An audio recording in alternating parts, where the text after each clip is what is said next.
Hello sweet friends, welcome back to another video and a special hello if you are new. My name is Casey and today I'm going to be sharing with you the books that I read in March and April. So I've been combining my monthly wrap-ups into one video just because I feel like I've not been reading as much as I normally do. I've been reading about 4 books a month and normally I average about 4 to 6. I don't really typically, I'm not like one of those people that read like 10 books a month. But it just feels like I just have not been reading as much. But work is starting to slow down. I'm starting to get into that like summer kind of mindset. So I'm hoping that after this month, we can start kind of going back to monthly wrap-up videos, but we shall see. But I think I have 8 books here. I read 4 in March and 4 in April. So we'll just go in kind of chronological order that I read them in and see where it takes us. The first book that I read was an ebook and it was recommended to me by my little cousin. He is in 3rd grade and he read this book in school. And the author, I guess they're kind of sort of like they're from the state that we live in, I guess. So they travel to a lot of schools within our state and you know, do like little talks and the kids read the book in class and then like he'll come in and sign books. So my cousin recommended this book to me back around Christmas time and I read it, and then he actually got to meet the author this past week and I get to see him this weekend. So I'm really excited to kind of hear about how like his first like author meet went. I don't know, but it's a series, so he's already kind of like amping me up to read the next books, and I definitely will because they're really fun and sweet, and I just think it's so important to talk to kids about reading and to read books that they're interested in, and I just think that encourages them to read and obviously encourages literacy, which is so important. But yeah, so the book is The Cave, the Cabin, and the Tattoo Man by Tim Callahan. So this is called the Kentucky Summers series, and they basically follow a young boy named Tim. He lives out of state. His grandparents live in Kentucky. And basically every summer he travels and gets to spend the whole summer with his grandparents. And he gets into a lot of scrapes. He discovers obviously he discovers an underground kind of cave system, and he has it kind of turns into a murder mystery, I will say. Like I remember his mom, my little cousin's mom, was like, that book kind of sounds scary, and I was like, oh, I'm kind of, you know, interested in this, and I kind of get it, like how that could seem scary for children to kind of read about like a murder mystery, but it's done really tastefully. It's not graphic, and it's really interesting and intriguing, and it kind of just adds a really cool layer to the story. I don't know, there was just something about these books, and I think also kind of growing up in the state of Kentucky where, you know, things were taking place, because I do believe the book is set in like the 50s or 60s. I think in the 60s, like 1962 is the summer. And I don't know, even now that it's years later, I could relate some of the things that he did, like catching things in the creek and little things like that, to things that I did in my childhood, and that like I see my nephews and little cousins do now in their childhood, and I think that's really special as well. I definitely see how this could appeal to a younger audience, and especially like a younger like boy audience, due to some of the scrapes that the hero gets in, and they're really funny. But yeah, it was a really heartwarming, sweet little story. And like I said, I definitely will continue on with the series, because honestly, I did pretty much I enjoyed it pretty well, I think is what I'm trying to say. And again, so I can keep talking to my little cousin about it. So I definitely will be mentioning this series again. But yeah, I think I gave this like 3.5 stars. The next book that I read was an arc, and it's my first arc ever. So it's just, I don't know, it's really exciting. That I applied and I was gifted Ashtyn Newbold's new book, which was Lies and Letters. Ashtyn Newbold is a I guess you could say like modern Regency romance writer. The books are really fitting in with Regency times, with kind of the language and the circumstances that the characters are in, but it does feel very different than reading like Jane Austen or Georgette Heyer or someone like that. But I really, really love her books. I think I've read 6 Ashtyn Newbold books at this point now. I discovered her in like 2023, I think, and I have a couple like vlogs and other videos where I've talked about her for a long time. So to be gifted an arc of her newest book was really special, and you know, especially since it was my first one. But yeah, and honestly, it turned out that it kind of became my favorite one that I've read from her. And I think this was originally published quite a few years ago, and she's been taking that book series, and kind of going back. I think it's her earliest published books, and she's been going back and like re-editing them and kind of adding like a few more things, to enhance them as she's kind of grown as a writer. And so this was a re-release, but I loved it so much. It was just a beautiful story. But it follows a young character named Charlotte. She is a fortune hunter, and she has a younger sister who she's honestly kind of a bully to. Basically, Charlotte's dad gambles away their fortune, and Charlotte and her mom and her sister, they're kind of left destitute, and her mom is Mrs. Bennet, but evil, if that makes sense. Like, she's just not a good person at all, and has kind of groomed Charlotte to be this really cold, really aloof person whose only goal should be like flattering and pleasing men in order to make a good match. So when the family's destitute, the mother decides to take the little bit of money that they have left, and she sends the 2 girls up to Northumbria, and her goal is for Charlotte to marry an earl or a lord or someone who lives up there. And they have no connections. They have not even really a lot of money. And on their first day there, Charlotte encounters a young man named James, who is a fisherman, and it's definitely kind of a little like there's some animosity at first, but again, I wouldn't say like that they're enemies or anything, but they're definitely set out on proving each other right and proving each other wrong at times. But he definitely helps Charlotte and her sister kind of stay afloat in the town, and Charlotte begins to fall in love with him, and she kind of has to make the choice between like following her mom's path that has been set out for her and kind of saving her family versus someone who she's loving. I just think that Charlotte was such an unlikable character because you meet her in a couple of the earlier books in the series, and I just did not like her, and I was really interested to see how it was going to go.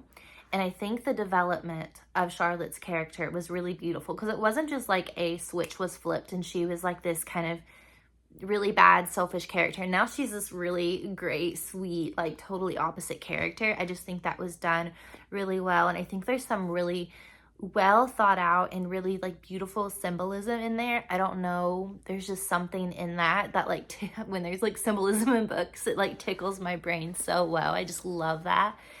And it was just a really beautiful story. And I think in terms of a love story, like in terms of like the actual romance itself, it might not have been my favorite Ashtyn book, but in terms of like just the character and just the beauty of the story and the writing, I think it is my favorite based upon that, if that makes sense. Next, I'm not gonna harp on about the next books that I read because I have a whole reading vlog about them, which I will link if you are interested.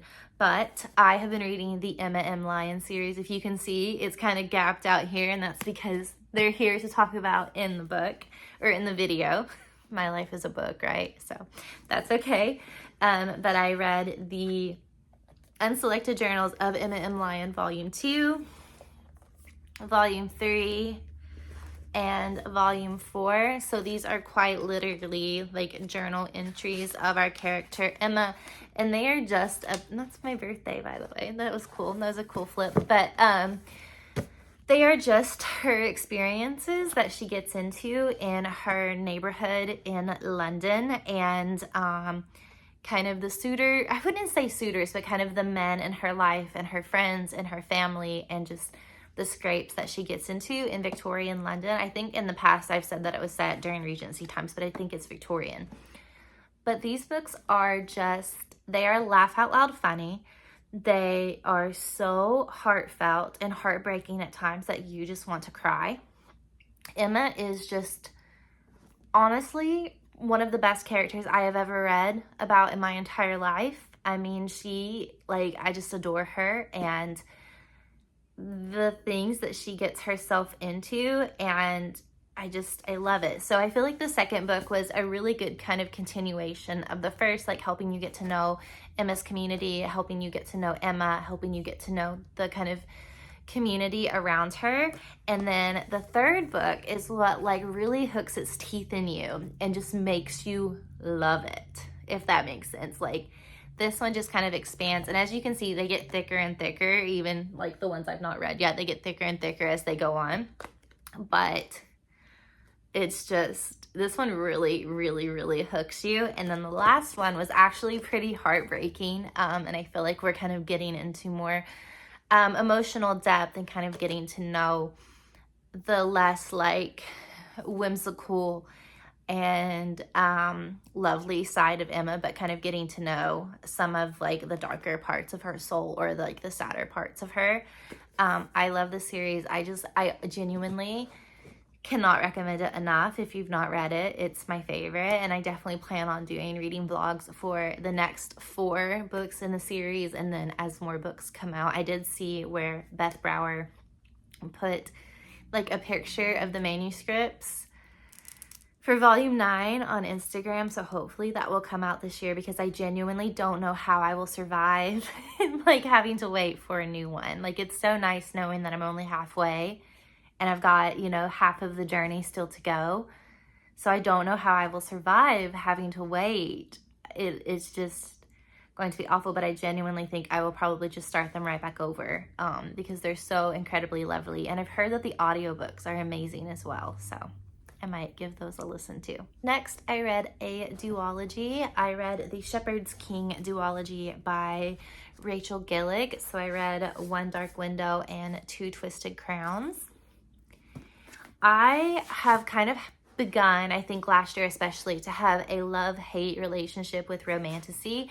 I feel like I had just burnt myself out on it, and I tend to do that sometimes. Like a few years ago, I was really into like World War II fiction, and I just read and read and read, and then it got to the point where picking up a book on World War II fiction, like historical fiction, I couldn't do it because I had just burnt myself out on it. So I feel like that's what I did with like fantasy romantasy. I had just read way too much of it, and I was totally burnt out. So I took a break through most of the year last year, and I did come back to it toward the end of the year, but I still just didn't have a lot of desire to pick it up. But my friend had bought me these books for Christmas, and I kind of just wanted something with a little bit of action and romance based upon some of the other books that I had read and that I've already talked about in this video. So I decided to pick it up, and my goal was just to kind of pick up the first one, which is One Dark Window, and kind of see what I thought about it. And then if I enjoyed it, then eventually I would come back to the second one. But I loved it so much that I had to go straight into the second one. And honestly, my only real complaint is that I wish it was longer. Like, I wish this was a fleshed out, like, a longer series, because I could have just stayed with those characters and their stories so much longer than what I did. But this tells the story of a young woman named Elspeth Spindle. So everyone's last names are based upon trees, which I think is really cool. And she lives in a community or in a kingdom called Blunder, and she has like a voice in her head that's like not hers. It's like a nightmare, and it kind of lives in her head and speaks to her and protects her. So basically within her community there, or like within the fantasy world, there are people who can be given magic, but the magic is kind of a rot on them, and it eventually kind of will kill them. Like once they use the magic for a certain amount of time, or the magic has been in them for so long, like it will just kind of take over in different ways. Like some people, it just kind of slowly decays and kills them. Some people, it might make them violent or make them just completely different than how they were. But non-magic people also have cards. So there are different cards that do different things. Like some have invisibility, some have beauty, some have like the ability to speak into others' minds. Some have the ability to kind of force yourself or control onto another person.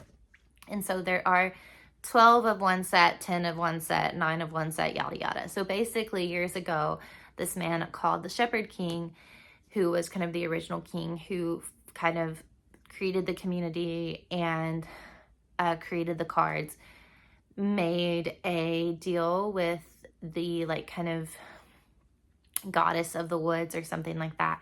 And once the deck of at least one of all 12 cards are united, it will lift the rot. And then people who have that magical ability will no longer die, or they can be healed from it. So Elspeth, and normally if you are born with magic or you have magic in you, then they kill you. So Elspeth was born or has the magic ability, and she was hidden away at her aunt's house. And now her family is traveling to the kingdom, and Elspeth is kind of forced to be around the captain of, I guess, like the guard, or the king's guard. So he's kind of in charge of kind of finding those infected people and killing them and stuff like that. So it kind of puts her in this really weird and difficult situation where she has to kind of keep her secret. And I feel like I'm doing a really crummy job of explaining the series, but there's just so much to it, and I think it was fleshed out really well. So I feel like me just explaining it isn't going to do the best job of it.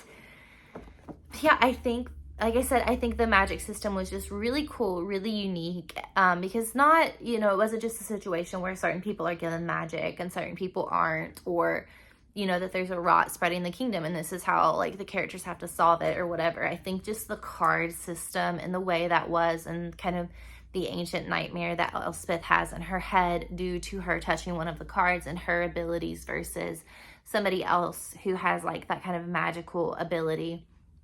It's just so incredibly unique. I will say that the romance was really sweet. Again, I feel like it definitely is a back burner to the story. So if you're wanting to go into something with a lot of like romance, it's definitely not like ACOTAR or like Jennifer Armentrout's books or anything like that. But it's still really good, and it's just exciting to kind of watch Elspeth fall in love and try to guard herself, and kind of how as you fall in love, like, you can't do that. And I mean, again, I've not even touched on the plot of the second book, but it's just so good. And like I said, my only complaint is that I would have loved more time with the characters and seen it more fleshed out, because I will say that Elspeth, I would say she almost takes a back burner for a good portion of the Twisted Crowns. So I think having more time to flesh out the main characters in this book, and like having more time with Elspeth could have been really perfect. But I love the series. I highly recommend it. I will say, I feel like it leans a little bit more YA in kind of the fantasy romantasy world. And it reminded me a lot of like Belladonna. So if you enjoyed Belladonna, I really think that you would enjoy this series. So I gave this one 4 and this one 5 stars. All right, I have one more book to talk about, and it is that's the title of the whole series. The series is the Dear Mrs. Bird series, or the Emmy Lake series. But I read the 3rd book in the series, which is Mrs. Porter Calling.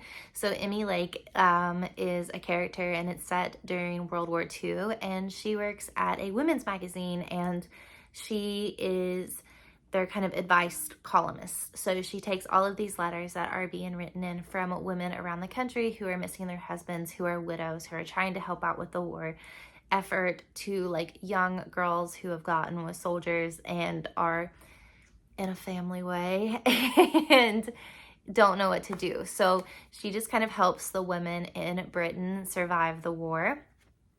to the best of her abilities. And then she has kind of things in her own personal life that are going on as well. So basically, Mrs. Porter is a wealthy heiress who has inherited the magazine that Emmy works for, and she's kind of coming in and making all of these changes that are just not tangible to the average woman in Britain. And Emmy and kind of her crew on the magazine are trying to come up with ways that they can kind of keep the magazine afloat and not lose readers and still help readers, despite kind of the new owner of the magazine like not wanting those women's stories being told. I just think that these books are really sweet and heartwarming. I think that they capture World War II very well, and there's a lot of like slang from the time in there, which is kind of fun to read. And I don't know, I think it's just strange to imagine somebody saying that in real life. Like, it's so different. But they're just really sweet, really heartwarming books, and I feel like the author does a really good job of keeping the books light and fun, and but also providing like a lot of emotional depth and portraying realistically like what it is like during those times, because you know, people unfortunately like did die, and children were orphaned, and women were in really difficult situations. And I just think that she's done a great job with the series in that way. There is one more book left that I know of, and based upon the ending of this one, I'm really excited to get to it. I think in this one, I think the war is about to come to an end. So it's going to be really nice to kind of continue on with the series and just see how Emmy's life, like the rest of Emmy's life, like outside of the war potentially, is going to turn out. But yeah, they're just really sweet, really fun. I always give the books like 3.5 to 4 stars. They're obviously not the best books that I've ever read, but they are really sweet and fun, and I really recommend them. All right, friends, that sums up the books that I read in March and April. Hopefully, I will see you at the end of this next month in May, and I'll be able to talk about some of the books that I read then. I have a handful of books that I'm reading right now, and they're really good, so I'm excited to kind of finish them up and talk to you about them. But please let me know if you've read any of these books and you enjoyed them, or if you have any reading recommendations for me. I always love to talk about books. But I will see you very soon in another video. Bye!